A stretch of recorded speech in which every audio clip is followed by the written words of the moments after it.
It is October the 4th, 2025. I'm Chris, and this is the future of photography. The future of photography.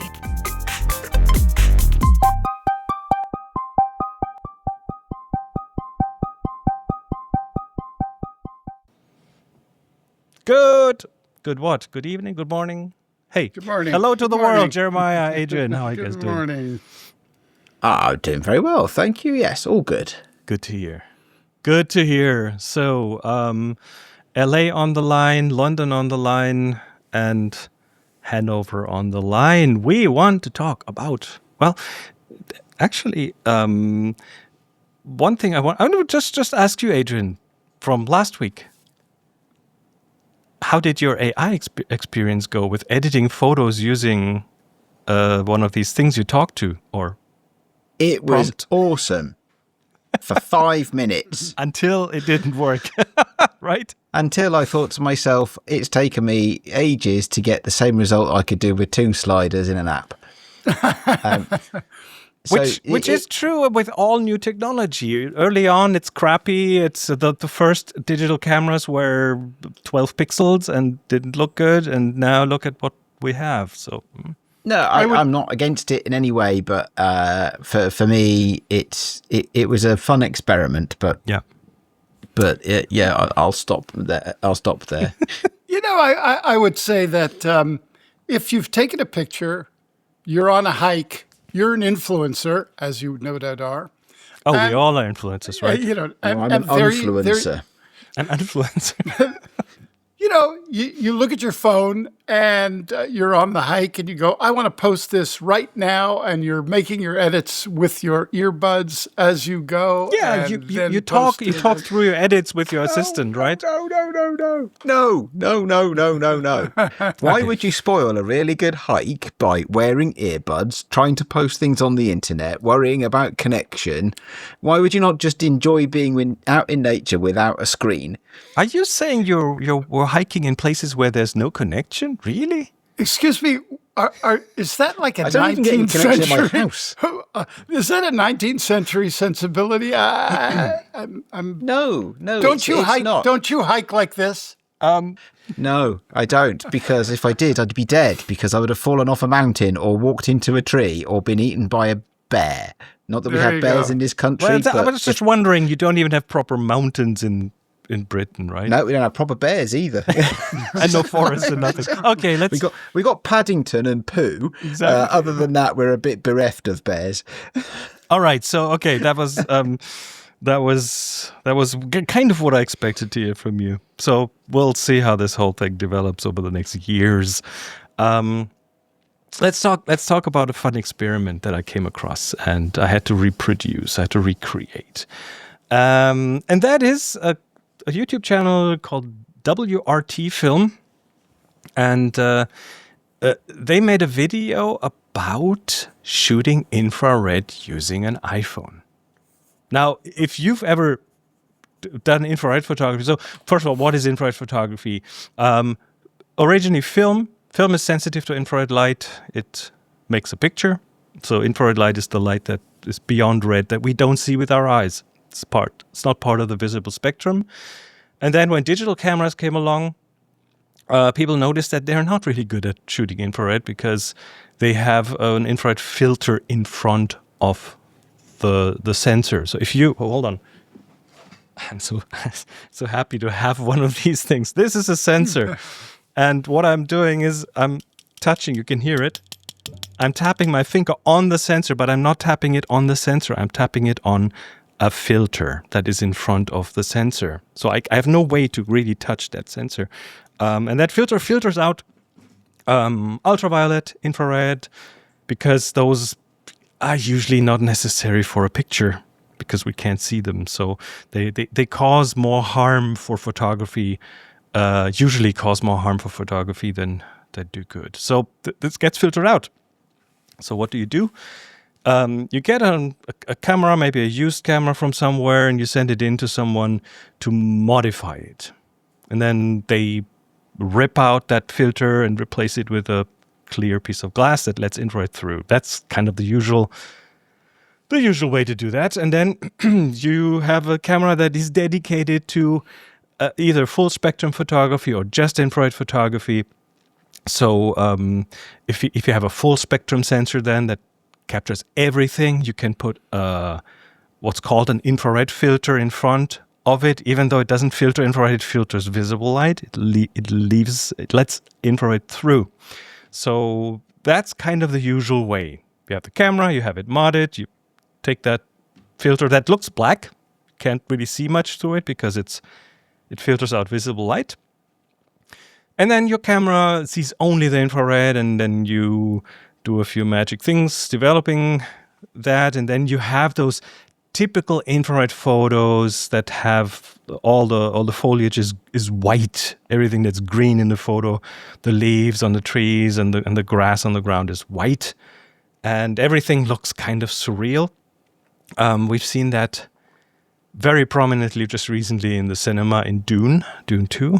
They used infrared cameras for some of the stuff there, and just taking a picture of yourself, a selfie with infrared, is just eerie. It looks weird because the skin turns almost translucent, and your eyes are really dark. Your irises are really dark. You look a bit like a ghost. So turns out the infrared filter in an iPhone. I'm using a 16 Pro. I think WRT Film used a 15 or something. The infrared filter in front of the sensor in the iPhone is weak. It doesn't filter out a lot of infrared, which means infrared comes through. And what you can do is you can take an infrared filter, just a regular filter from a camera, find a way to attach it to your smartphone, which if you go online, there's plenty of filter holders for smartphones that can take regular camera filters. You don't even need a big camera filter because it's a tiny lens. So this one is a 46 millimeter thread. What I'm using here is a Hoya R72, so it filters visible light under 720 nanometers out. What I did is I used one of these and I 3D printed a little holder that fits on my phone. So it fits the weird case I have on, and all I do is I just press it on and it's on. So the lenses look through that, and then I go out, and when the sun shines, I get really interesting photos. Any questions so far? Just a comment. Do you remember infrared film before that? Yes. That was very exciting. I don't know if it's made anymore, but that would be a fun... So infrared film is regular black and white film that has extended sensitivity in the infrared range. So if you take one of these visible light blocking filters like the one I'm using here, then you get just a lot of infrared in the picture. But also if you just use it as a black and white film, you get additional detail in the shadows and in some areas, which makes it interesting too. Yeah. Anyway, just a little comment. So just to show you how dark this is, I'm using I have the flashlight on my phone on brightest. If you see the video, you can see it's really bright. Let me put that in front of it. You get a little bit of a red thing through, but that's the amount of light this filter takes away. So that's pretty dark. I'll have to say I'm not an expert in infrared photography. I haven't done much of it because I just remember having the.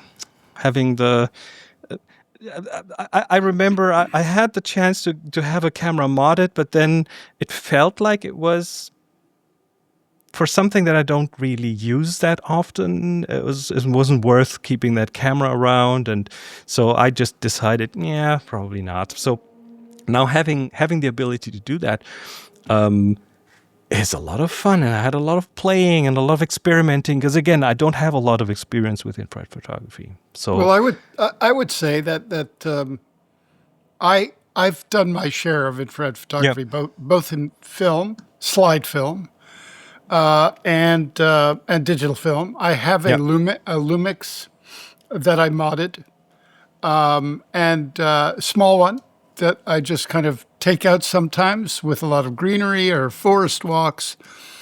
And first of all, the lens is beautiful.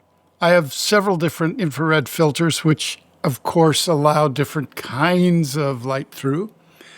And I found an interesting, I forget the website now, maybe I'll research it and leave it up on the notes over the next few weeks, of a system in Photoshop, a workflow, automatic, that will basically develop your digital negative into the appropriate visual sensibility that you want, with basically the run of a button.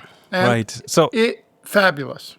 And that's what I hoped I could accomplish, but it didn't quite work out. So the R72, that's the filter that the WRT film guys use, and so I just went online, again, small diameter, 46 millimeters. That was around $30. Wasn't expensive.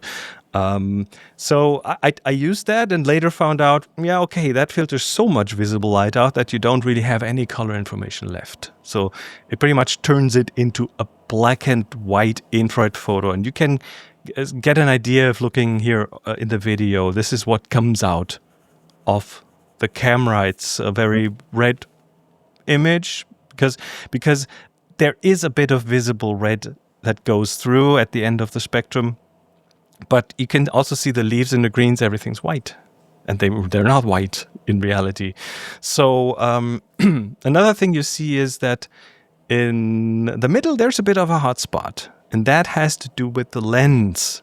So I first of all looked at how can I take care of that hot spot, because it's like a vignette, and if you like that, you can just leave it in. But so I went for pretty much using an inverted radial gradient, and multiplied that with a picture, and then you end up with something from here to here. It's just a bit straighter, also kind of messes with the colors a bit, but that wasn't that much of a problem. And then I went into the color channels and I did some white balance on it and ended up with something semi-corrected. You have a lot of blue in it now. And did some contrast, because those pictures tend to be quite low contrast. And that was the first thing, just taking a still photo and making it into something that pleases my eye, that looks good. Again, there's no wrong or right. There's no prescription of how exactly you have to do this. So that was my initial approach, and it worked okay for me. It looks good. It looks good. And then I went and tried video. Infrared video. Okay. Infrared video, and now we're talking. Back like in the spies. day, are you a spy? Yes, absolutely. Back in the day, it was difficult to do that because you don't have a lot of light, so you need longer exposure times, especially with film. Now an iPhone can crank this up to 1600 or whatever ISO. And it does have a lot of digital magic going on. So there's a lot of processing, definitely.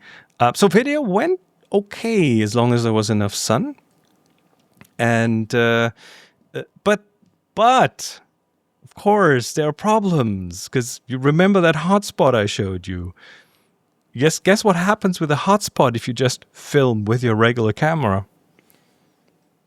It gets hotter. Does it gets hotter? Yeah. No, it moves. It moves around. Oh, okay. It's part of the sensor, and the sensor moves around for stabilization purposes. That's in-body image stabilization, and the phone has that built in. And I wouldn't be surprised if it also does some digital moving around of the picture on the sensor. So you have this hotspot being all over the place, which was weird because there's no way to correct for that, no real way to correct for that, unless you you could figure some way to mask it and then track the mask. That would be no, not with a thing that is on a gradient and has no hard corners. That fails. Reliably fails. So that doesn't work. The other thing is white balance. You can't have white balance automatic because the camera has a hard time finding any white balance there, so you need to fix that one. Also, you have to think of the camera choice because you have 3 cameras in a Pro iPhone, and even with a fixed white balance, and of course I used the app that can fix the white balance. Even with a fixed white balance, you end up with 3 very different white balances on these cameras. It wasn't the same. It wasn't equal. So, stabilization, a bit of a problem because I want an app that has a fixed white balance that allows me to turn off stabilization. And the only one I could find that was sort of had these professional features was the Final Cut Pro camera app from Apple. I tried with the Blackmagic camera app. Nope. Didn't allow me to turn off the stabilization. I tried with a few others. That was the first one I tried that was doing that well. So it ended up being. Did you get any video to share? I am opening it up as we speak because here we go. So this is my infrared video from the garden, and it's been quite a journey. It's a new tool in my tool bag for sure. And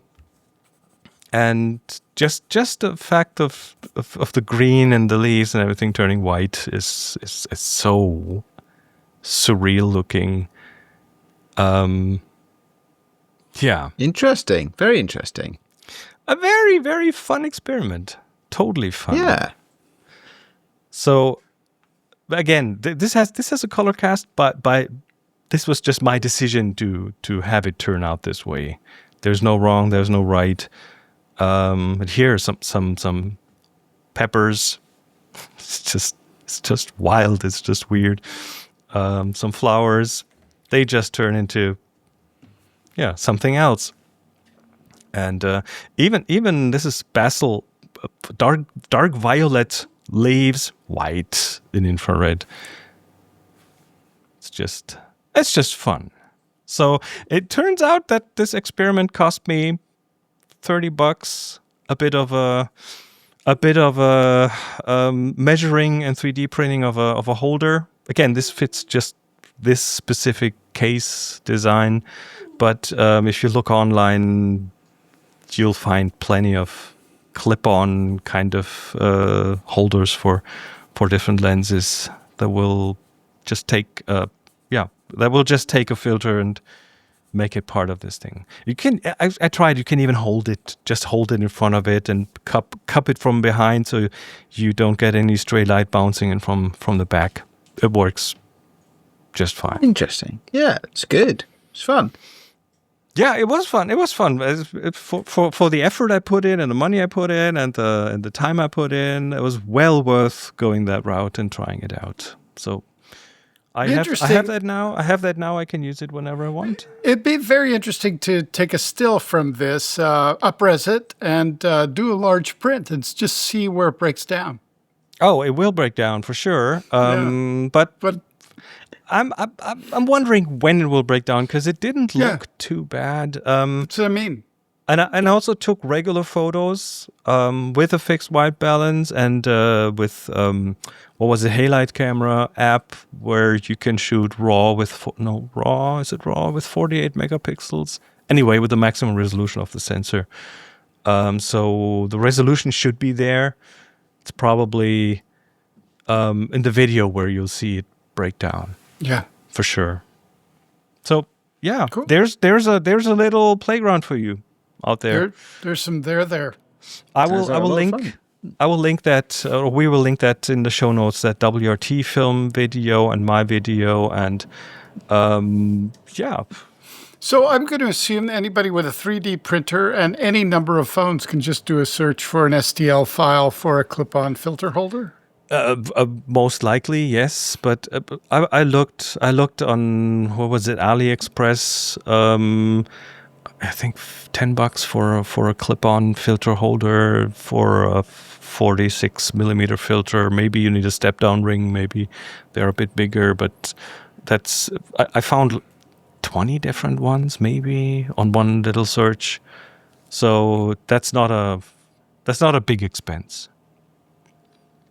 Very effective, very creative, very effective actually for that sort of thing. It's good to be able to expect, because there has been a barrier to entry the infrared photography game, hasn't there? So historically, either through having to pay for converting a camera, or I suppose buying film back in the day, or I remember not something I have a lot of experience with this, but I remember using the Ilford do a pseudo infrared one, don't they? Which is what's it called? Is it called SFX or something like that? It's an Ilford film that is just black and white rather than infrared, but it is overly sensitive in the infrared, and whack a strong red coloured filter on the front of that, and you get some interesting sort of glowy black and white images. Done that in the past, but this is I haven't tried that.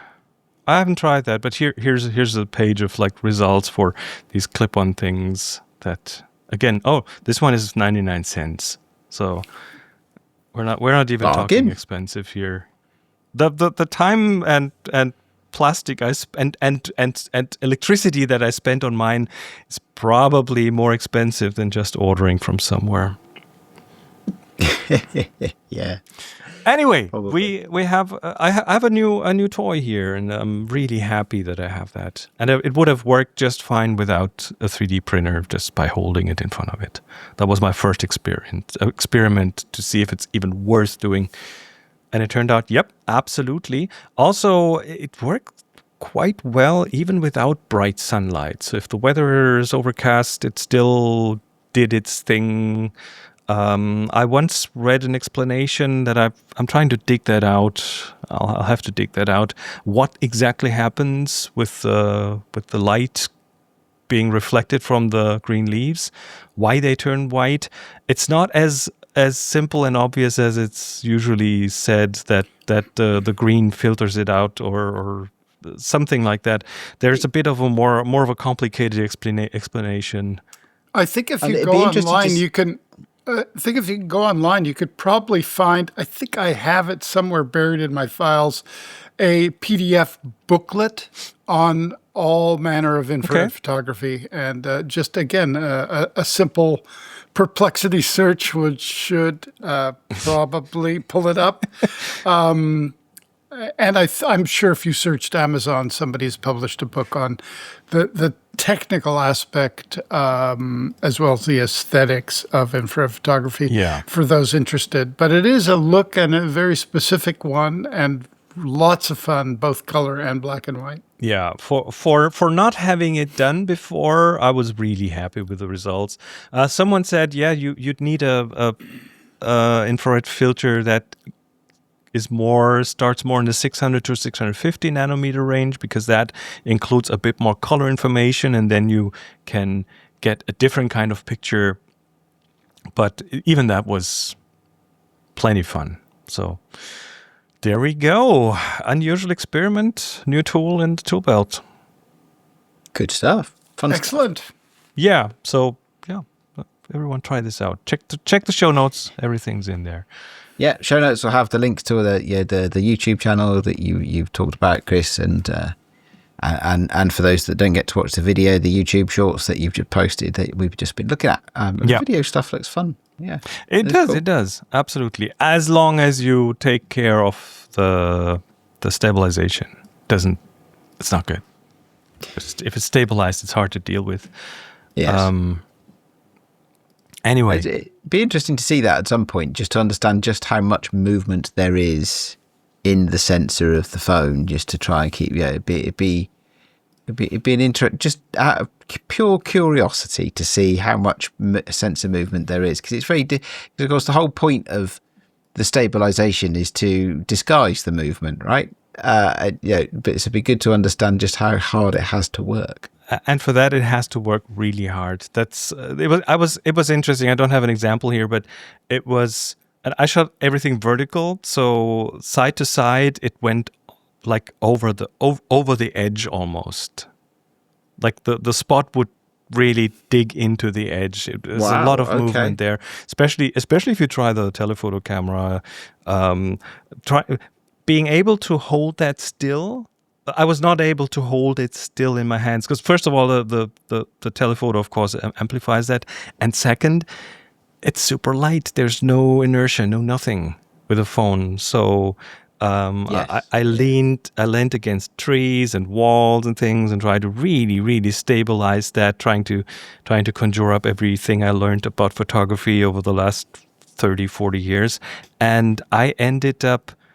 I had to stabilize everything in the end on the computer just to get the little jitters out. Interesting that you can't shut it off. It's actually a good question. Is there anything in the default settings on iOS? I don't think so. I don't think so. I don't think so. I don't think so. I went straight for a third-party solution. I think because I heard that you can't turn it off, but I didn't really check. There's a possibility that you can turn it off, and I just didn't know. It's a hack, probably. Anyway, that was a fun session for sure. Yeah. How about some fun with what did you bring for pics? An iPad? No, hold on, that's the wrong one. Is it? Oh, wrong browser. Hold on, just a second. That's okay. Here we go. Moft. Who's Moft? Moft. Moft are a great company. I don't know how well you guys know them or use their products. We've got a bunch of them in this house, be it little phone stands for the kids that turn into mini tripods, or I think I have one of their wallets that magnetizes to the back of your phone. This week's pick from me is the iPad mini case, which may cause either of you or both of you to ask the question, why would Adrian need an iPad mini case? My first question is, why would you need an iPad? Because I don't have one. Well, I haven't had one for years because it got circulated around the family, and Ellie mostly uses it now. So which is fine. But I did, after we recorded last week, I did actually go out and buy an iPad mini. So building on our conversation from last week about me needing a new app and wanting to, spend a little bit of time more away from computer screens and being able to print on an Instax printer and other small printers and what have you. I treated myself, because I'm not getting a new phone this year either, because I still love my iPhone 13 mini. It is awesome, and I've had the battery refresh in it recently, and it's as good as new, and Apple don't make a phone today that's anywhere near as good as the iPhone 13 mini, and I'll fight anybody that says they do. Right, so I thought to myself, do you know what? If I'm going to do a bit more editing, that is a really, the iPhone mini, right? The iPhone 13 mini, there it is on the camera, really tiny screen, small, right?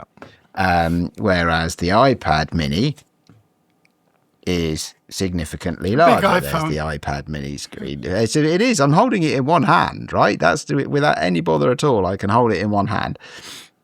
But that is, but here, and it has this case, which I won't attempt to demonstrate on the. It's an origami case. It is an origami case. I'm sure there are videos on the link that I shared for my pick of the week that have got a much better expression of it. But it folds. It's supposed to fold about 20 ways. Some of them are only very subtly different from each other. But one of the best bits so far I found is I can't remember what they call it. It's something like leg mode, right? And it folds in such a way that you can rest it on your leg and it will just sit there. Yeah, there you go. Like that picture there, that woman on the picture there, right?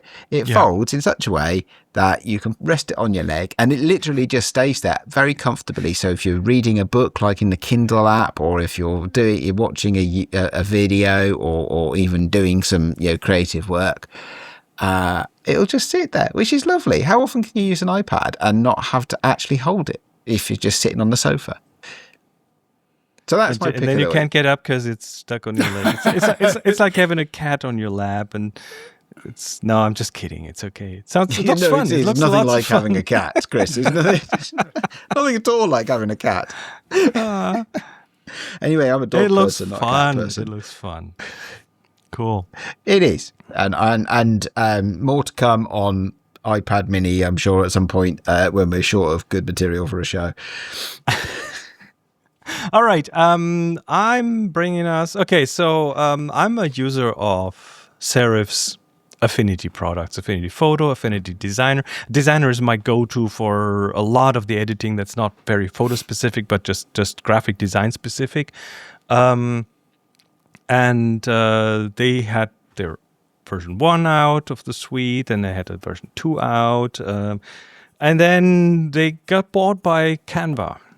And so they're now Canva owned, and it feels like the software development has gone a bit stale. There was not a lot happening. I'm pretty sure they are looking at lots of integration in the background. Now, one big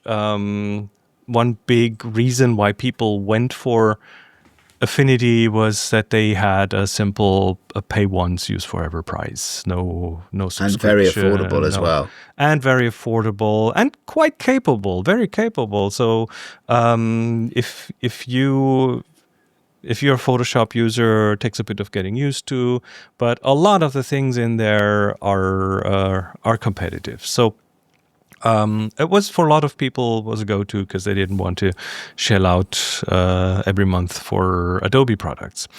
But as I said, it went a bit stale, and they have just released a teaser.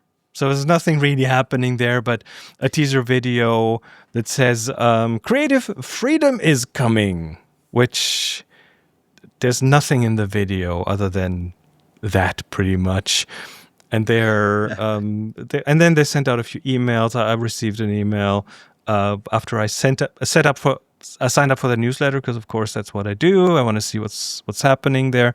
So it says, "You've chosen to see the future first. Now you're at the front of the queue for what's next. This isn't just another update. It's the beginning of something new, a shift in how creative freedom is defined." Sounds like a subscription coming. That's and of course I went through the comments. I went through all the things that people said on different forums and so on, and that is the major concern of people. Because of course, if you know Canva, that's a subscription if you want to use the good features, right?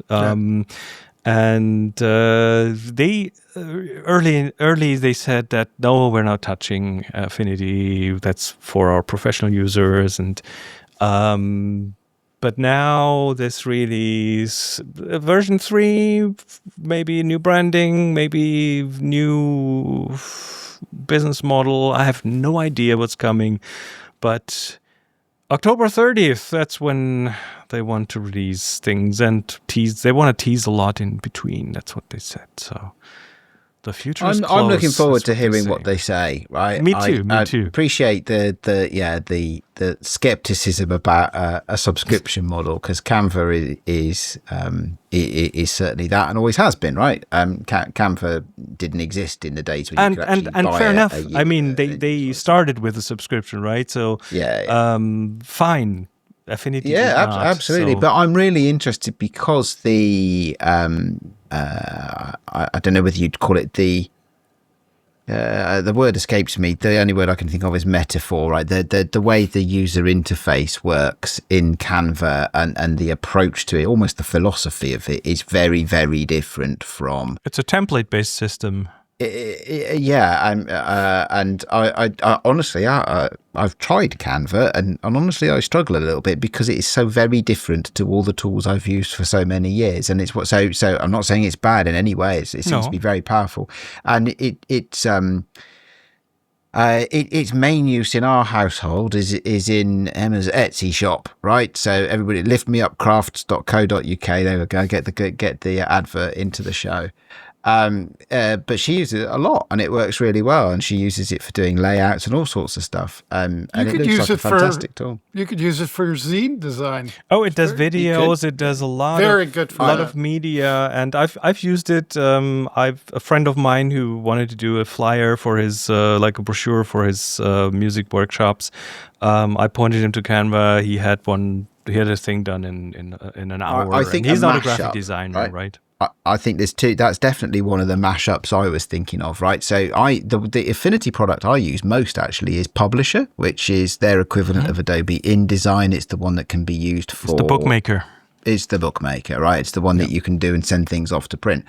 And when I've done zines, I typically use Affinity to do my layout in Affinity Publisher.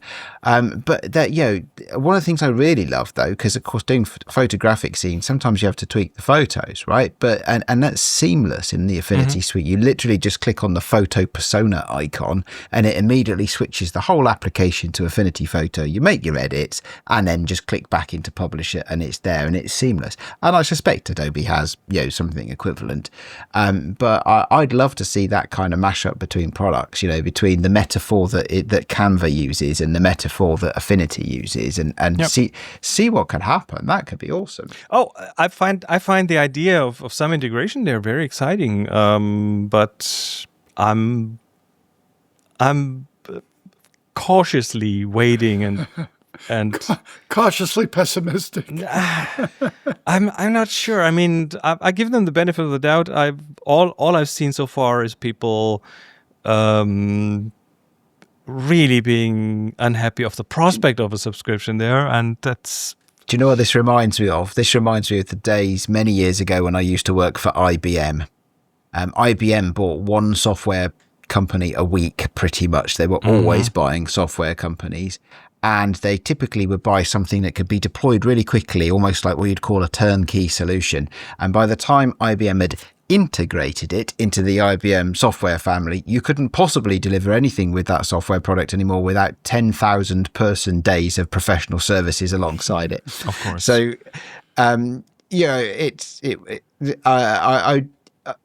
But I'm gonna give them the benefit of the doubt, right? Me too, yeah. And see where we end up, because it could be really interesting. Yep. All right, let's just wait. Let's just wait and see. And then, last but not least, Jeremiah is bringing us Icebergs. This is absolutely free. No subscription necessary. You can just go and use it to your heart's content. Many people have been asking me to start. They'd love to see some images. I had on my website, and still do, Antarctic icebergs, and I thought I would just do a balance of Arctic icebergs and just throw it up there as quickly as I could fish them out. And we'll continue to kind of build out some of my images from my extraordinary expedition, but these are an indication of the differences, obviously, between the North and the South Poles, and extraordinarily beautiful sculptural elements that exist in nature. It's just breathtaking. Amazing, amazing, the bizarre shapes, and they're none is the same. They're all different. They're all unique. Yeah. Also, different sizes, different. And these, for the most part, these are taken from a small zodiac, pretty close, and at sea. But not too close, because they can flip over. Yeah, not the Arctic ones, not so much, because they are floating ice. Basically, a lot of them are sea ice that's frozen. They're not that deep, but in Antarctic they are quite deep and very dangerous. In Antarctica, they can't flip. You just, you get to read it. Anyway, Awesome. there you go, and you could do a little deep dive on the site as well for all manner of things, both real and not. All right. Well, thank you for sharing that. Yeah, it's great to see the photos from your trip. I guess we Yes. saw some, though, your more casual photos, but it's great to see the work from the trip. It's great. Yeah, getting there. There's a lot to, It's a lot of edit, work. digest, and yeah. So Plenty doing of it photos. slowly. Yeah, Anyway, take it slow. Take it slow. Make them good pictures. that's it. Well, All right. back to photography. Real photography. All right.